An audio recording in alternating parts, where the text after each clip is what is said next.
ಒಣಗಿದ ಹೂಬಳ್ಳಿ ಹಸಿರಾಯಿತು, ಸೊರಗಿದ ಮರಿದುಂಬಿ ಸ್ವರ ಹಾಡಿತು, ಹೊಸ ಜೀವ ಬಂದಂತೆ ಹಾರಾಡಿತು.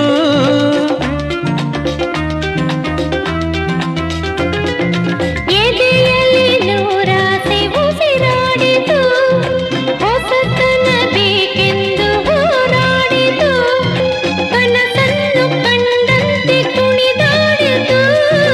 ಜೀವಕ್ಕೆ ಹಿತವಾಯಿತು ಅಮೃತ ಕುಡಿದಂತೆ, ಸ್ವರ್ಗವ ಕಂಡಂತೆ. ತಂಗಾಳಿಯಂತೆ ಬಾಳಲ್ಲಿ ಬಂದೆ, ಸಂಗೀತದಂತೆ ಸಂತೋಷ ತಂದೆ. ಬೆಳಕಿಂದ ನಾದೂರವಾದಾಗ, ಬದುಕಲ್ಲಿ ಏಕಾಂಗಿಯಾದಾಗ